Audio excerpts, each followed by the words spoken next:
Chuck Norris sat in his small apartment on the space station, drinking his morning coffee.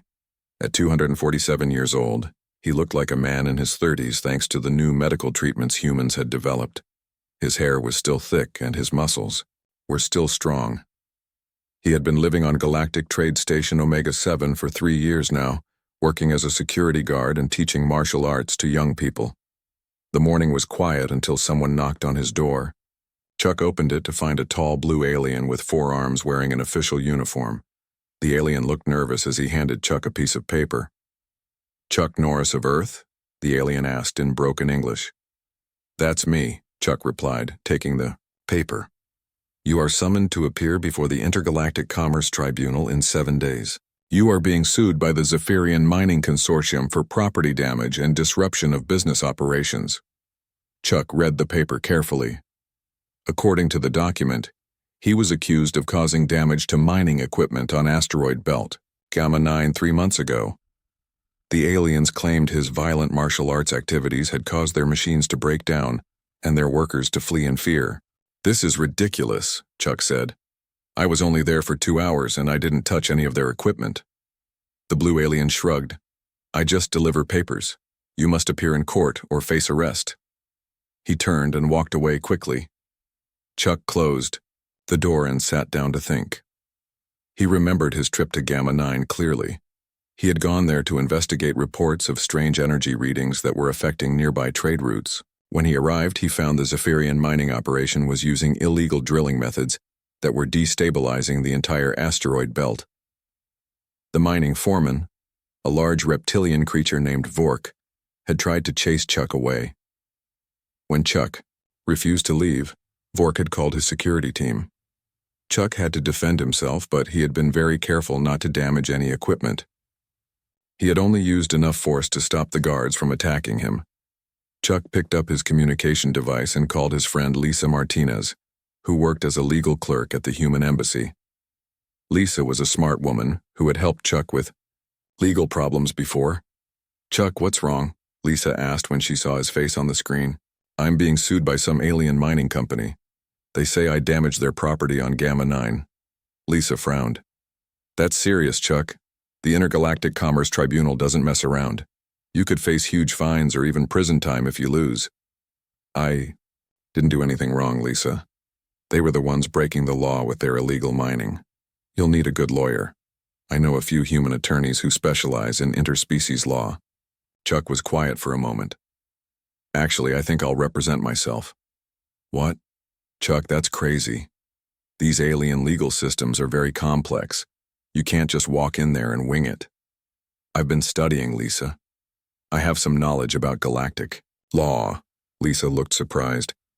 "Since when do you study law?" Chuck smiled. "Since I decided that knowing how to fight isn't enough anymore. In this galaxy, you need to know how to fight with words, too."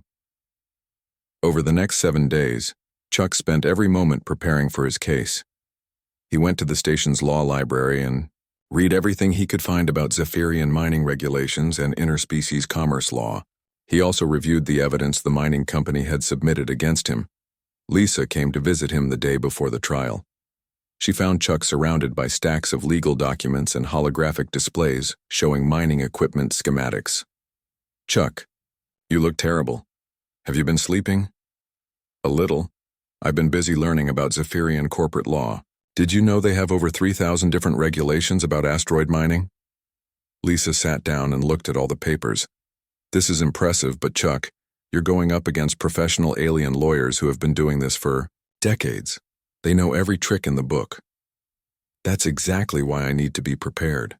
They're going to underestimate me because I'm human. They think we're all just primitive warriors who solve everything with violence." "Aren't you worried?" Chuck stood up and stretched. "I've faced worse odds before.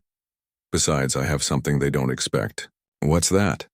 "The truth, and a really good understanding of their own laws." The next morning, Chuck put on his best suit and walked to the courthouse.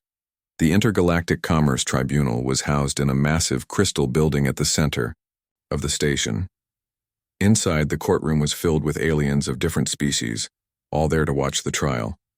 Chuck walked to the defendant's table and sat down. Across from him sat three Zephyrian lawyers, all wearing expensive robes and carrying high-tech legal equipment.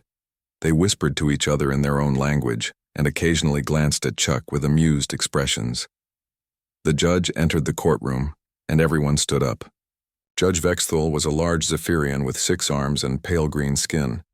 He had a reputation for being tough on defendants, especially humans. His 4 eyes looked down at Chuck with obvious disdain.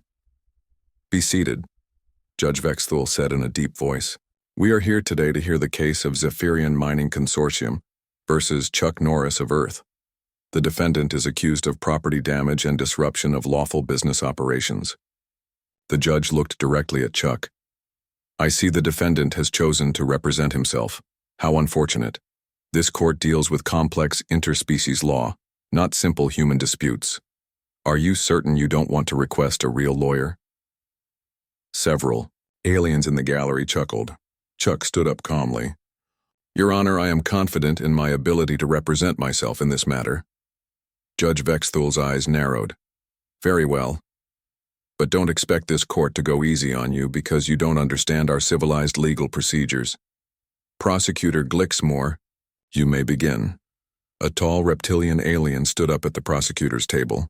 His scales were dark green and his eyes were yellow. He spoke in a smooth, confident voice. "Thank you, Your Honor. The Zephyrian Mining Consortium is a respected corporation that has been operating in this sector for over 50 years. 3 months ago, their peaceful mining operation on asteroid belt Gamma 9 was violently disrupted by the defendant."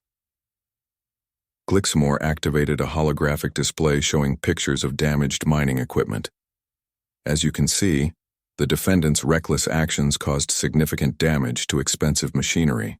Our witnesses will testify that the defendant used dangerous martial arts techniques that created shock waves powerful enough to damage delicate mining equipment." Chuck listened carefully, taking notes on a simple pad of paper. The other lawyers were using advanced computer systems, but Chuck preferred to write by hand. It helped him think more clearly. "Furthermore," Glixmore continued, "the defendant refused to leave when asked politely by our security team. Instead, he became violent and attacked our workers.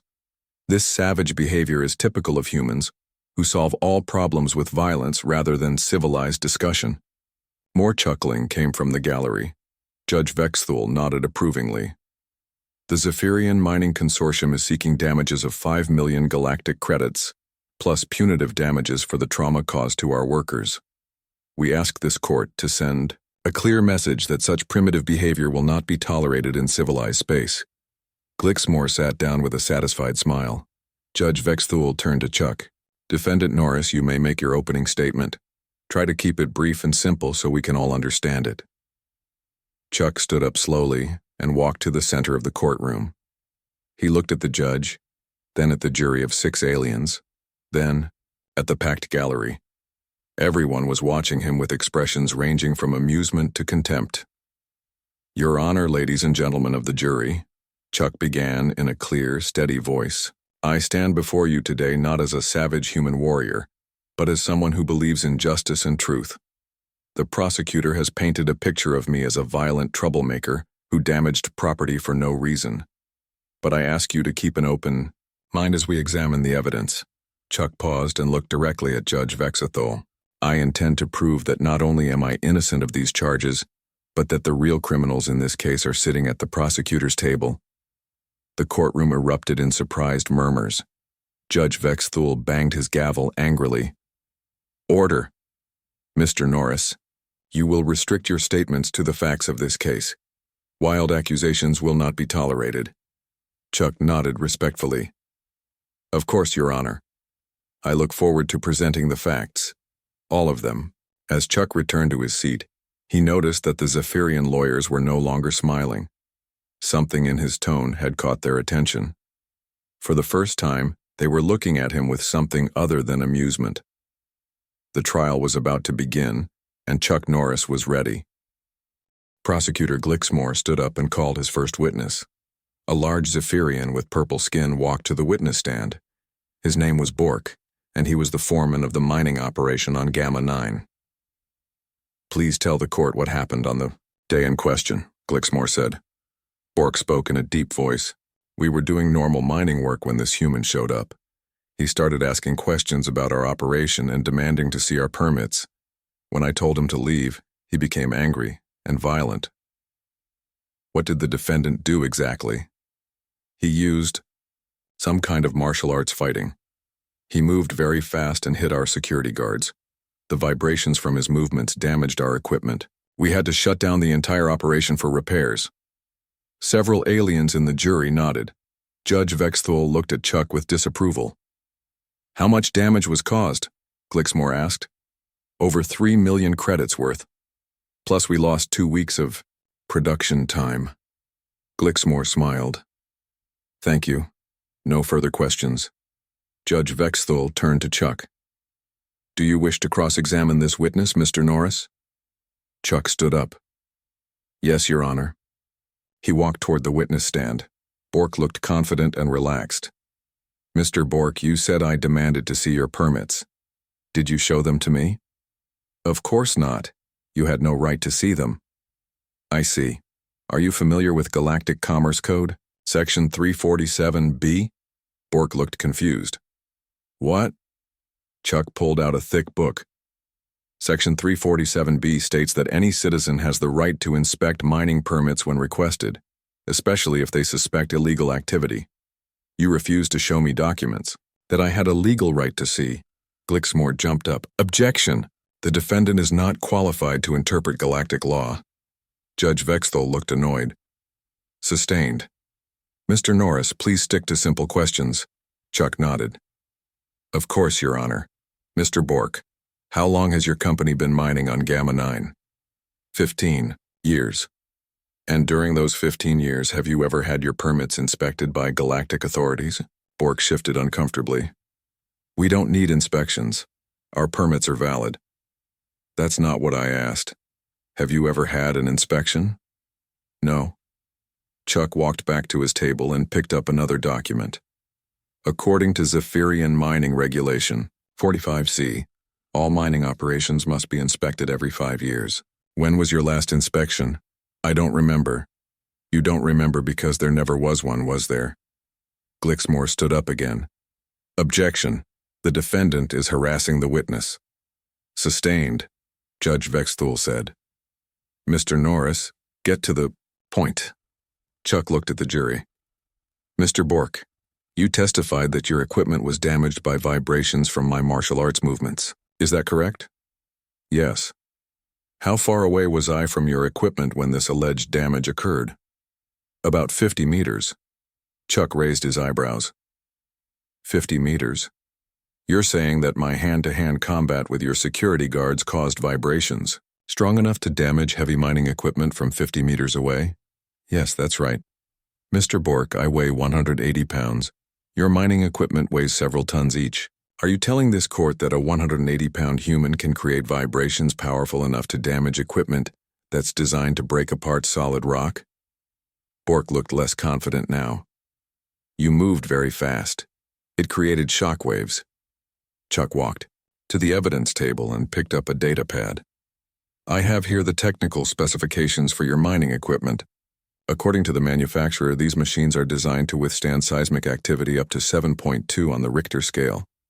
Are you saying my fighting created earthquake-level vibrations? I don't know about scales and numbers. I just know what I saw. What you saw or what you were told to say? Glixmore jumped up. Objection. Withdrawn, Chuck said before the judge could respond. Mr. Bork, you said I attacked your security guards. How many guards were there? 6. And how many of them required medical treatment after our encounter? All of them. Really? What kind of injuries did they have? Bork hesitated. Bruises and cuts. Chuck pulled out another document. I have here the medical reports from your company's health center. According to these reports, all 6 guards were treated for minor bruises only. No cuts, no broken bones, no serious injuries. If I was as violent and savage as you claim, don't you think the injuries would have been more severe? You got lucky, I guess. Or maybe I was being very careful not to seriously hurt anyone while defending myself. Judge Vexthul banged his gavel. Mr. Norris, please ask questions, not make speeches. Yes, Your Honor. Mr. Bork, one final question. You testified that you were conducting normal mining operations. Can you define what you mean by normal? We were extracting minerals from the asteroids. Using what method? Standard drilling and blasting techniques. Chuck walked back to his table and activated a holographic projector. A three-dimensional image of the asteroid belt appeared in the air above the courtroom. This is a survey map of asteroid belt Gamma 9 taken 1 week before I arrived. Do you see anything unusual about the structural integrity readings? Bork squinted at the display. I don't understand those technical readings. Let me help you. These red areas indicate severe structural instability. According to this survey, your mining operation had already caused dangerous fractures in 17 different asteroids. The entire belt was on the verge of collapse. The courtroom began to murmur. Several jury members looked concerned. Mr. Bork, were you aware that your mining methods were destabilizing the asteroid belt? That's not true. Chuck switched to another display. This is a report from the Galactic Geological Survey, filed 2 days after I left Gamma 9. It confirms that the asteroid belt suffered a partial collapse due to excessive mining stress. 3 asteroids were completely destroyed. Bork's face turned darker purple. That had nothing to do with our operations. Really? Then why did your company immediately abandon the site and file insurance claims for equipment lost in what you called a natural disaster? Glixamore was on his feet. Objection. This information is not relevant to the case. Chuck turned to the judge. Your Honor, this information is directly relevant. It shows that the real cause of equipment damage was not my presence, but the defendant's own illegal mining practices. Judge Vexthul looked uncomfortable. The objection is overruled. You may continue, Mr. Norris. Chuck faced Bork again. Mr. Bork, I put it to you that when I arrived at Gamma 9, your equipment was already failing due to your use of illegal high-intensity extraction methods. You knew the operation was about to collapse, and you saw my arrival as a convenient excuse to blame someone else for the damage. That's a lie. Is it? Then why did your company refuse to allow galactic investigators to examine the site after the collapse? Bork didn't answer. And why did you file your lawsuit against me before the investigation was complete? Still no answer. Chuck walked closer to the witness stand. Mr. Bork, I suggest that you and your company are not the victims here. You are the criminals. You have been operating an illegal mining operation for 15 years, destroying asteroids and endangering nearby space lanes. When I discovered your crimes, you decided to silence me with a bogus lawsuit. Objection, Glixamore shouted. Sustained, Judge Vexthul said, but his voice lacked conviction. Chuck returned to his table. No further questions, Your Honor. Bork left the witness stand looking shaken. The confident expression he had worn earlier was gone. Several jury members were whispering to each other and looking concerned. Glixamore called 2 more witnesses, both Zephyrian workers who gave similar testimony about Chuck's alleged violence. But Chuck's cross-examination of each witness revealed more inconsistencies in their stories.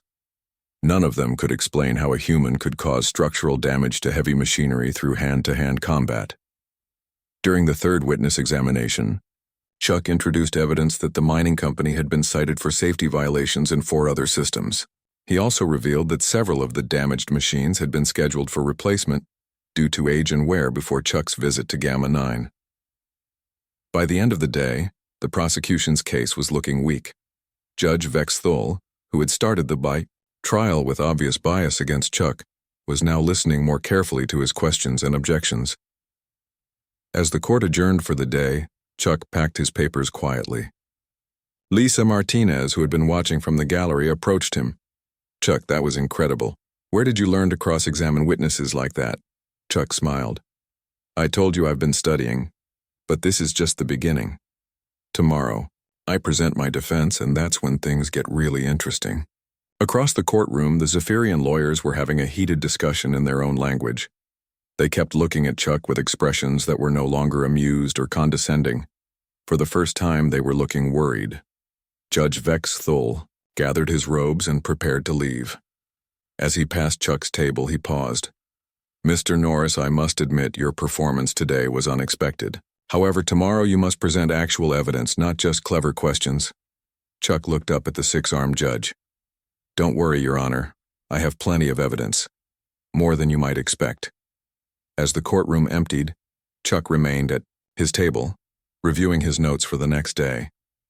He had managed to plant seeds of doubt about the prosecution's case, but tomorrow he would need to prove his innocence completely. And he had much more to reveal than anyone in that courtroom could imagine.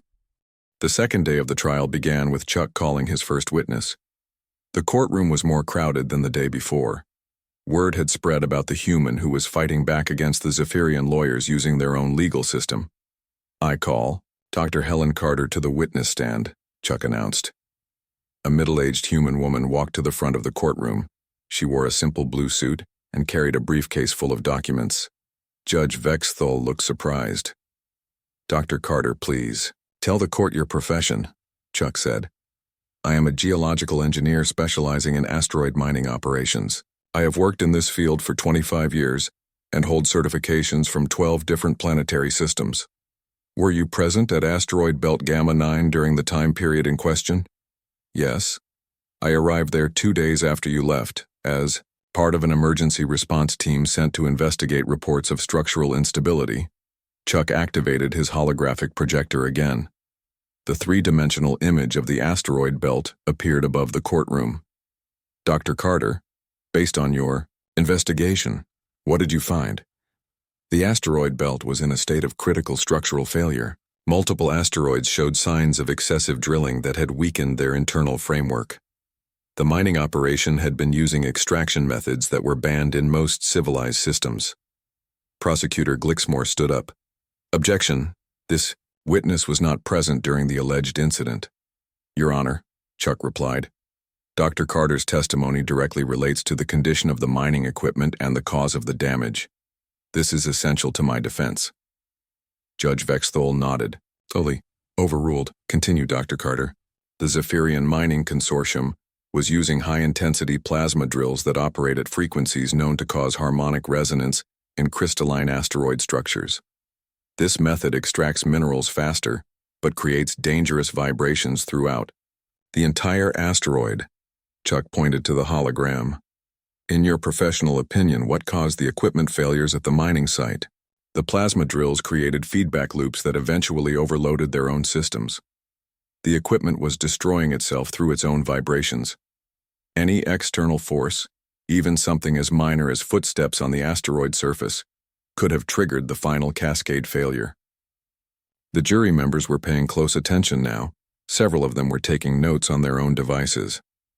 Dr. Carter, is it possible that martial arts combat could have caused the level of damage claimed by the prosecution? Absolutely not. The forces involved in hand-to-hand combat are far too small to affect heavy mining equipment.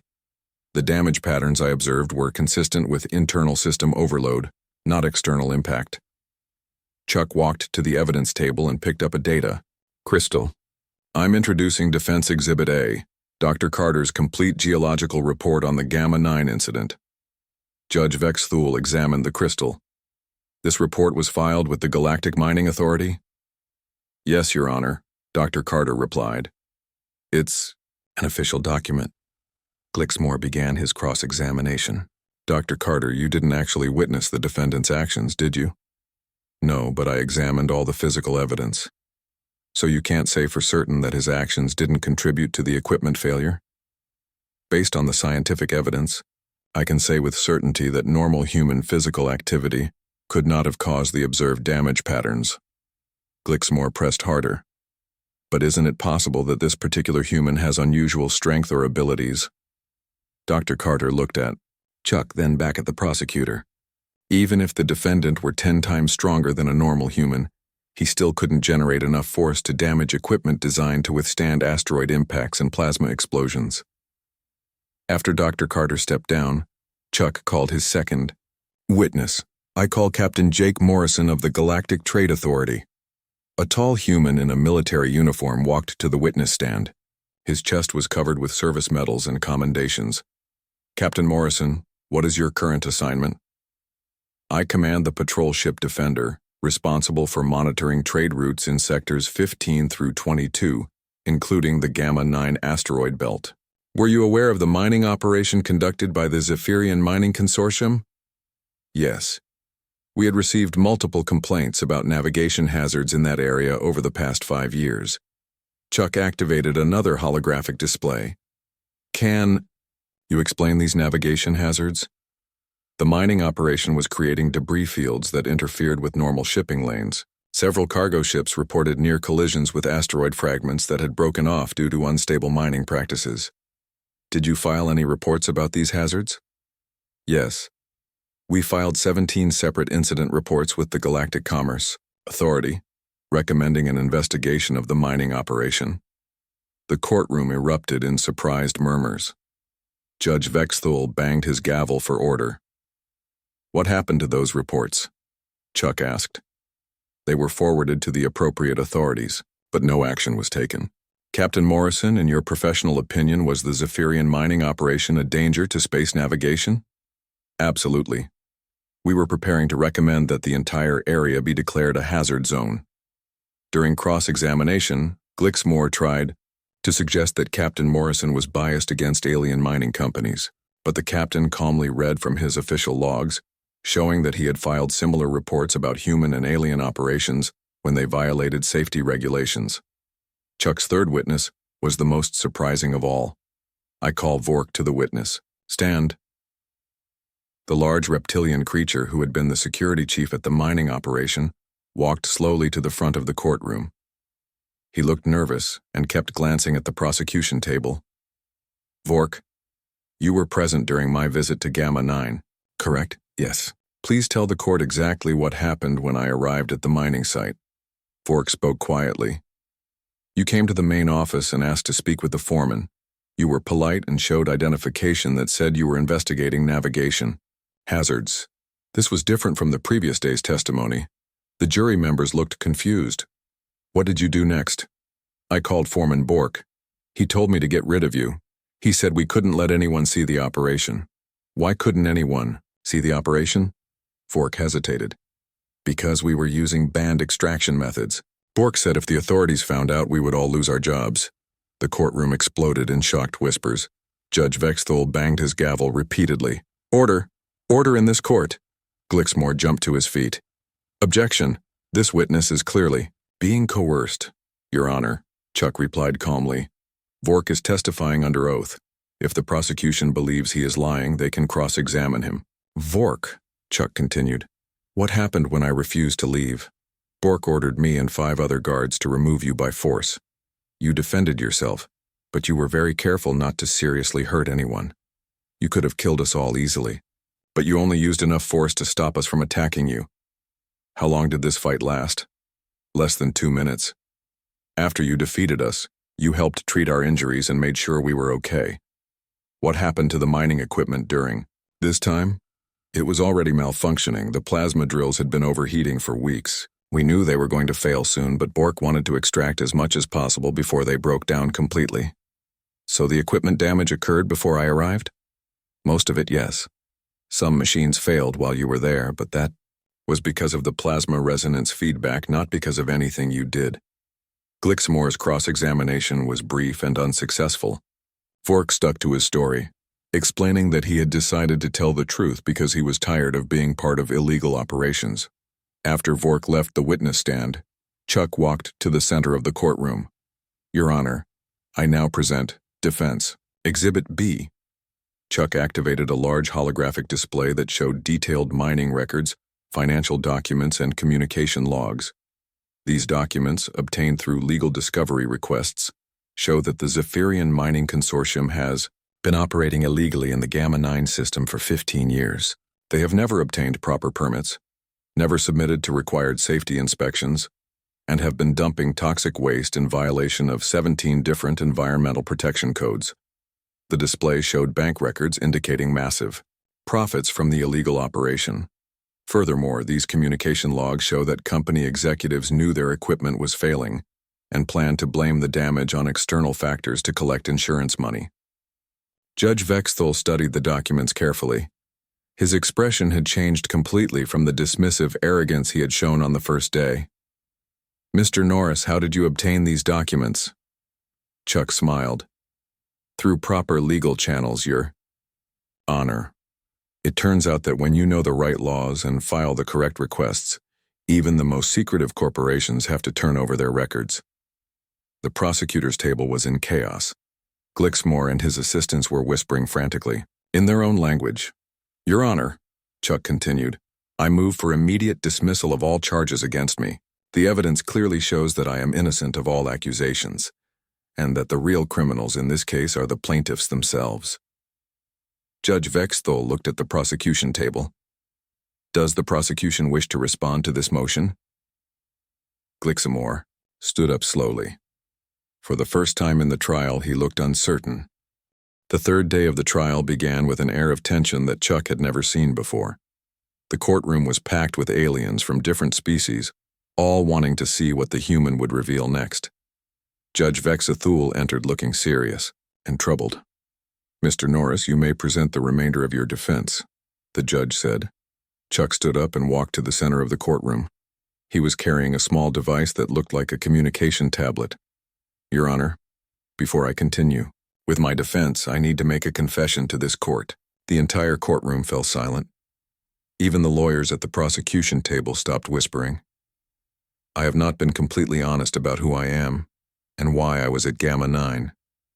Judge Vexthal leaned forward. Explain yourself, Mr. Norris.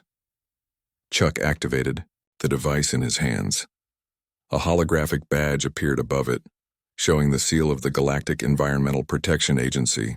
My name is Chuck Norris, and I am a licensed attorney specializing in interspecies environmental law. For the past 10 years, I have also been working as an undercover investigator for the GIPA. The courtroom erupted in shocked voices. Judge Vexthal banged his gavel repeatedly. Order. Mr. Norris, are you saying you are a law enforcement officer? Yes, Your Honor. I was sent to investigate the Zephyrian Mining Consortium based on multiple complaints about environmental violations and safety hazards. Chuck walked to his table and picked up a thick folder. I have been building a case against this criminal organization for 3 years. My visit to Gamma 9 was not random. It was part of a carefully planned investigation. He opened the folder and began placing documents on the evidence table. Defense Exhibit C.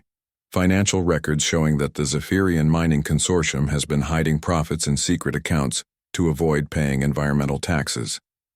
Defense Exhibit D.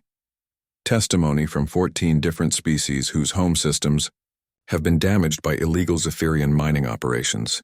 Defense Exhibit E. Medical records showing that toxic waste from Zephyrian mines has caused illness in over 2,000 beings across 6 different star systems. With each new piece of evidence, the faces of the prosecution lawyers grew paler. Glixmore was frantically taking notes and whispering with his assistants. Chuck continued his presentation. The Zephyrian Mining Consortium is not just guilty of the violations I mentioned yesterday. They are part of a galaxy-wide criminal network that has been destroying planets and poisoning entire solar systems for profit. He activated another holographic display that showed a map of the galaxy with dozens of red dots marking different locations. Each of these red dots represents a site where the consortium has conducted illegal mining operations. The total environmental damage exceeds 50 billion credits.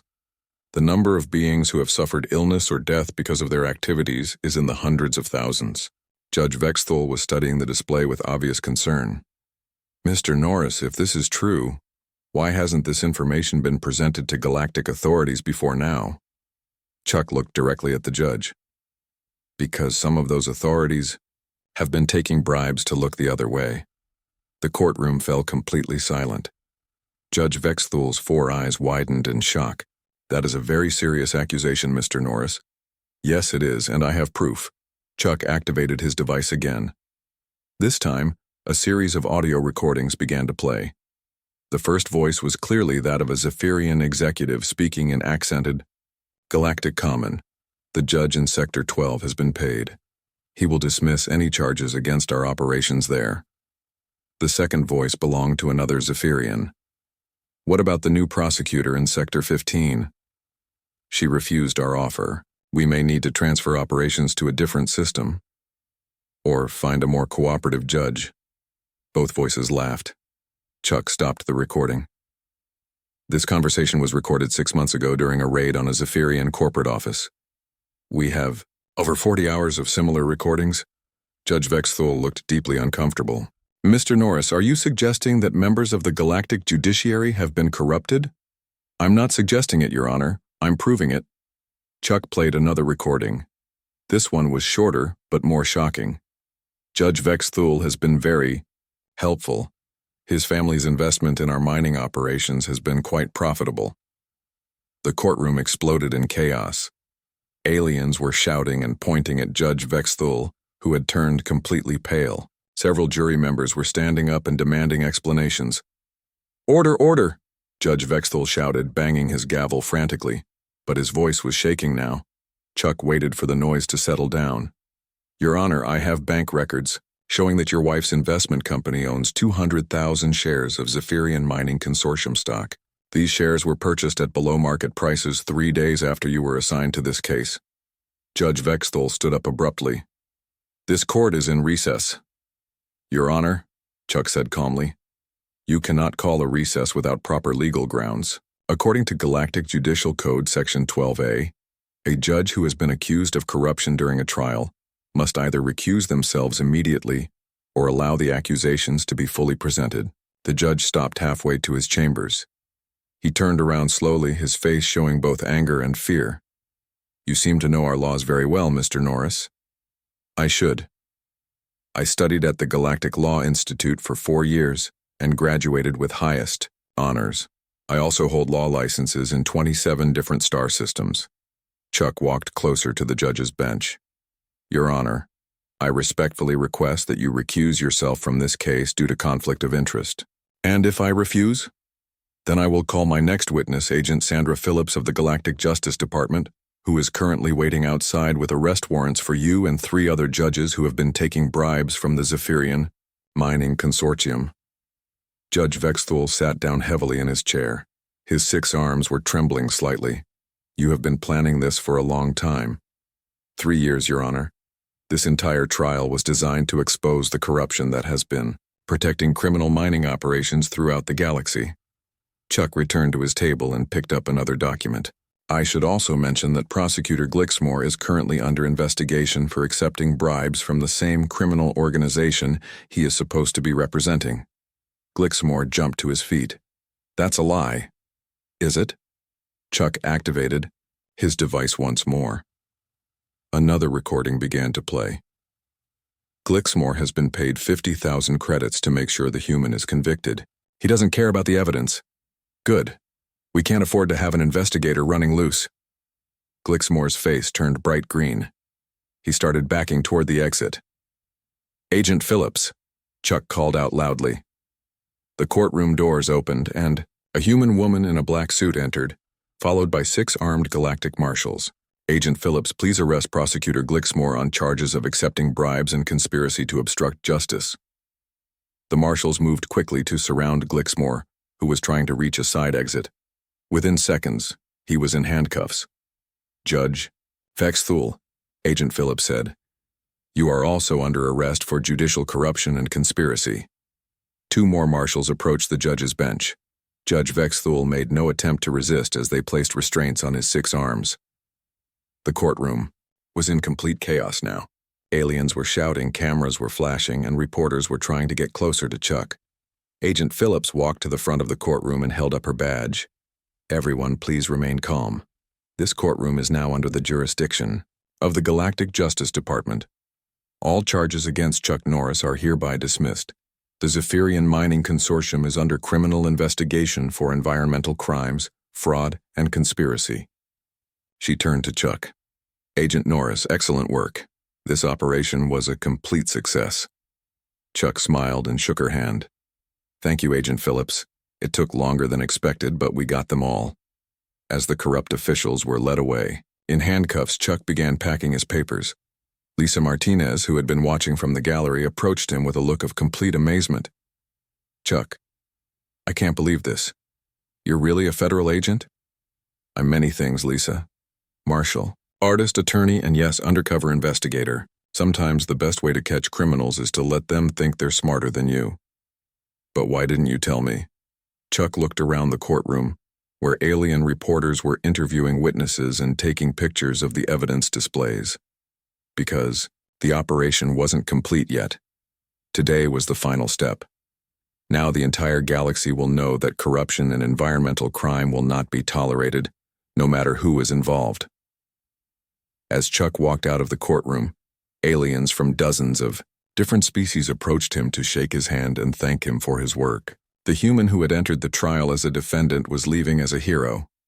But Chuck knew his work was far from over. There were more criminals to catch and more corruption to expose. The galaxy was a big place, and justice needed defenders who were willing to fight for it with both their fists and their minds. 3 months after the trial, Chuck Norris stood in front of the Galactic Senate addressing representatives from over 200 different worlds. The Great Hall was filled with beings of every shape and size, all listening carefully to his words. "Honored senators," Chuck began, "the corruption we uncovered in the Zephyrian mining case was not isolated. Our investigation has revealed a network of criminal activity that spans 47 star systems and involves over 300 companies." He activated a massive holographic display that showed the extent of the criminal network. Red lines connected different planets and corporations, creating a web of illegal activity that covered nearly a quarter of the galaxy. Thanks to the evidence we gathered, the Galactic Justice Department has arrested 127 corporate executives, 45 government officials, and 23 judges. We have also seized 8.7 billion credits in illegal profits. The senators murmured among themselves, clearly impressed by the scope of the operation. Senator Clicks, a tall blue alien with tentacles for arms, stood up. "Agent Norris, how long did this investigation take?" 5 years, Senator. We had to be very careful to build solid cases against each target. Corruption this deep requires patience and careful planning to expose completely. Senator Yara, a small furry creature with large eyes, asked the next question. "What will happen to the money that was recovered?" "All seized funds will be used to clean up the environmental damage caused by illegal mining operations. We estimate it will take 20 years and cost 12 billion credits to restore the damaged planets and star systems." Chuck walked closer to the senator's seating area. But money alone cannot repair the harm that was done. Over 4,000 beings died from toxic poisoning caused by illegal waste disposal. Entire species of plants and animals were wiped out on 17 different worlds. The Great Hall fell silent as the senators considered the magnitude of the crimes that had been exposed. However, Chuck continued, this case has shown that justice can prevail when beings from different species work together. The investigation team included humans, Zephyrians, Altarians, and members of 12 other species.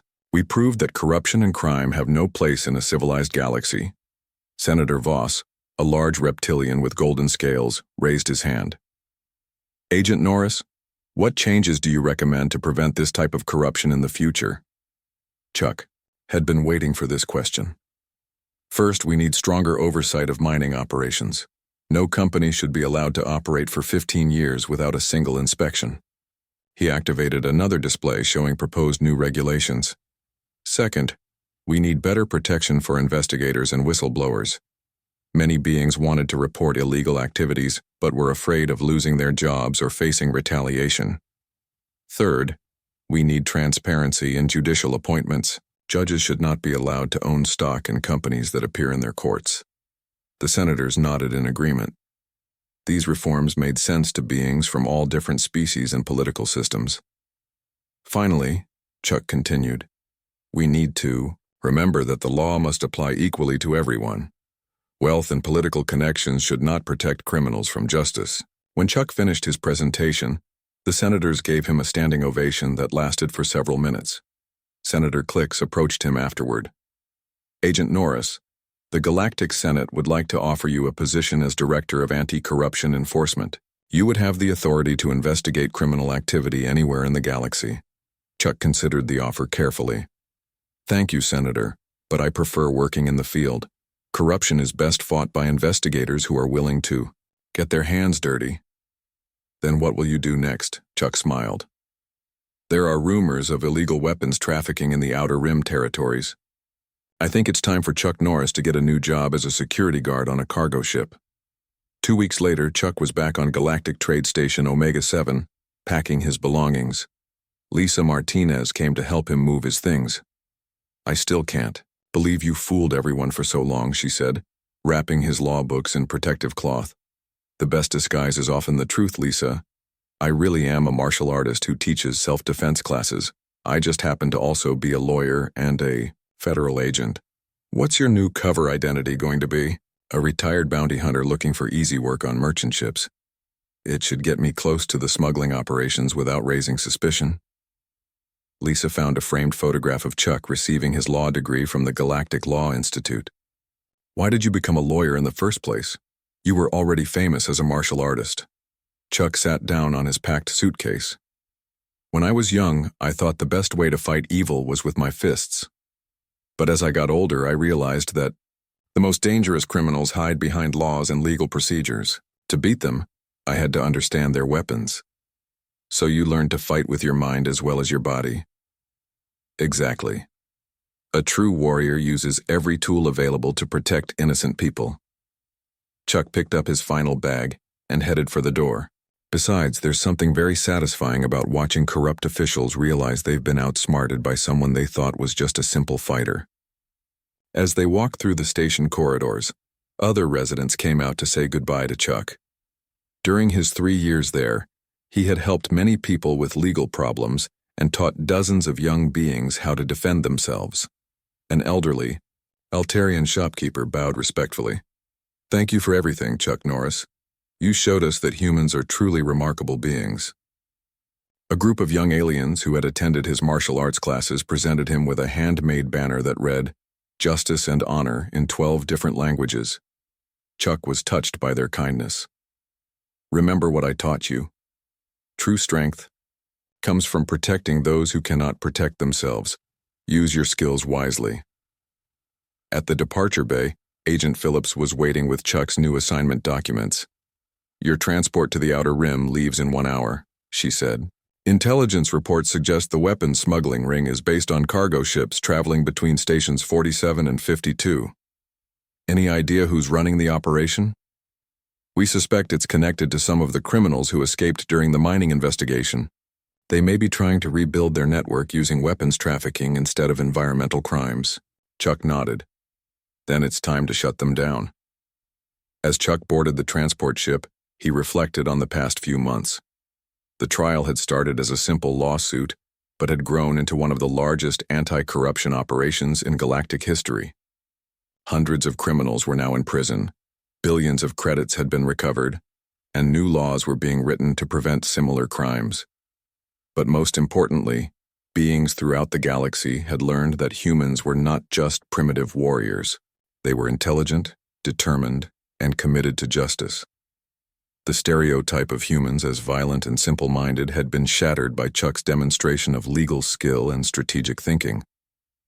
As the transport ship left the station, Chuck opened a new case file about weapons smuggling. There was still work to be done, more criminals to catch and more corruption to expose. The galaxy was a big place, but Chuck Norris was patient. He had time to visit every system, investigate every crime, and ensure that justice prevailed wherever it was needed. In the cargo hold below, several suspicious-looking aliens were discussing their next illegal shipment. They had no idea that the quiet human passenger in the upper deck was already planning their arrest. Chuck Norris closed the case file and began planning his next undercover identity. The fight for justice never ended, but that was exactly how he liked it. After all, someone had to make sure that crime didn't pay no matter what species was committing it. And Chuck Norris was very good at his job.